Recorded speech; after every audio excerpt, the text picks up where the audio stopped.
Battling the Zika virus today on the world.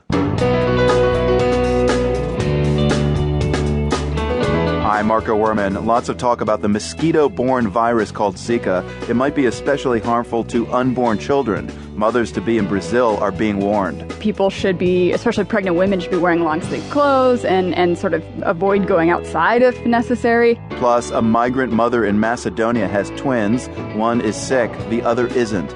She had to make the choice, which child am I going to save here? Because they're so scared of these borders closing that she refused to go to the hospital. And a new report on an old murder in London reaches this conclusion. It says it is probable that President Putin stood behind this murder, that this was essentially a political assassination of one of Putin's opponents. That's all today here on The World. We begin the show today with a public health emergency that's got a lot of people worried in many parts of Latin America, and probably here in the U.S., too.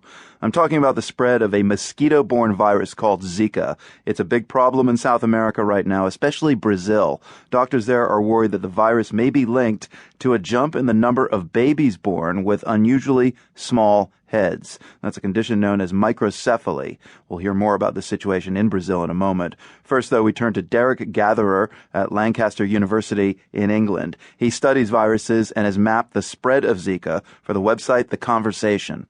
It's related quite distantly to yellow fever virus, which of course was of tremendous historical importance, including in the USA, and still has quite a few cases per year in tropical Africa. And Zika was also discovered in Africa in 1947 in Uganda, in the Great Lakes region of eastern Africa. But there were no reports of any serious illness associated with it. And the interest was so low that, in fact, only a dozen case studies had appeared in the tropical medicine literature from 1947 up to 2008.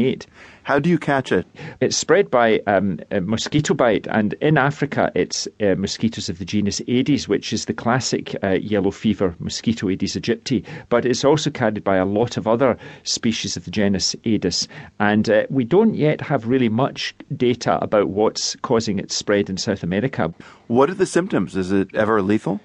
The classic symptoms are of a relatively mild fever. There's some myalgia, muscle aches and bone aches, a headache, sometimes conjunctivitis, sometimes vomiting. But in all of the classic cases up until the turn of the millennium, it always resolved successfully and no patients had ever died.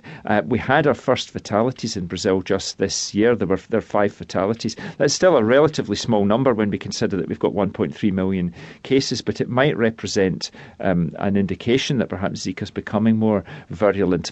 And of course now in Brazil we have this other complication, which is really the most serious of all, the business about babies being born with microcephaly. Let me ask you about that, because we've been hearing about that. How hardwired is the association between Zika in pregnant women and the condition when babies are born with unusually small heads, microcephaly? Is it real? There's nothing absolutely proven yet, but it's clear that there are certain areas of Brazil where there has been a Zika epidemic of fairly large proportions, and also there's been more than a 20-fold increase in the rates of birth of microcephalic babies. So it's possible that we're simply seeing 2 epidemics that are unrelated occurring in the same time and in the same place. I'm sure the medical statisticians are working very hard on the incidence of who has both conditions, who has neither, and so on. And we might expect some progress in this quite soon. But at the moment, it's still just a conjectural association. But I would think it would be unlikely if it's not proven to be connected, given what we've seen so far.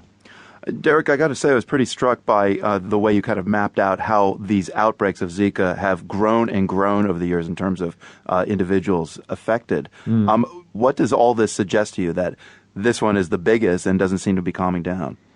It might well be that Zika has had some genetic mutation in its progress across the Pacific, which has increased its virulence and increased its transmissibility. But on the other hand, sometimes when a virus enters a new susceptible population where nobody has any prior exposure, nobody has any real immunity, it can spread very quickly. We've seen dengue fever spread rapidly through Latin America. Chikungunya also spread rapidly through Latin America, where neither of them had been before.